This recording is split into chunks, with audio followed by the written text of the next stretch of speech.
Hi guys! Welcome back to my channel. So again, das Bea, dyan sa mga nag-aabang, ito na naman ang ating update ngayong araw.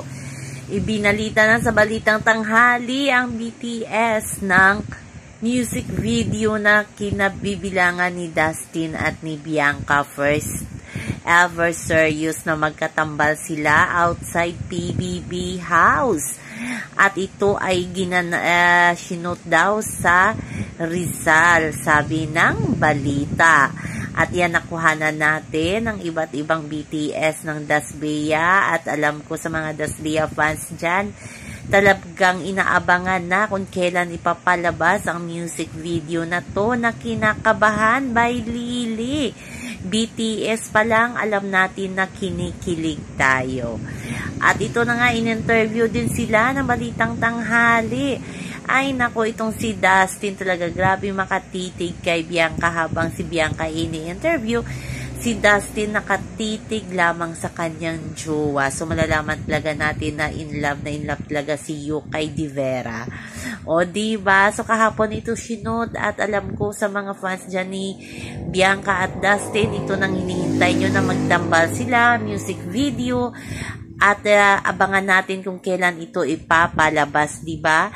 Kaya excited na mga Das Bea fans na mag-stream ng kinakabahan music video na ang lead role ay si Bianca at si Dustin. Balita ko si Bianca pa ang naging director nito. Sa kabilang banda, si Dustin, ang gwapo ni Dustin sa photoshoot ng NBA siya, diba? Nakita niyo yung photoshoot ni Dustin, kahit sino napawaw at napakomment na ang gwapo ni Dustin. Ang galing pala ni Dustin mag-post, ba't ang daming basher nagsasabi na walang katalent-talent itong si Dustin. Nasa pawad pa nga si Will Ashley sa photoshoot nilang ito, diba? Grabe ang gwapo ni Dustin at yakang-yakan niya yung mga photoshoot na yan. Kaya sa mga bashers ni Dustin, ayan, mag-subscribe kayo ng invitation na yan at makita nyo kung gaano kagwapo at kagaling si Dustin sa kanyang photoshoot. O diba? Charing! At masaya ngayon ang Wilka kasi may endorsement shoot daw sila ni Bianca at si Will. So abangan lang natin yan kung anong endorsement shoot yan ng Wilka. Matagal na yan. Ibinalita na yan dati ng mga Wilka na may project itong si Bianca at si Will. Expected na natin yan, lahat ng PBB housemate ay may mga trabaho, minsan magkakatrabaho, minsan hindi. So yun lamang po guys ang ating update sa ngayon, hanggang sa muli. Bye-bye. Also remember, wag po tayong magpaka-stress.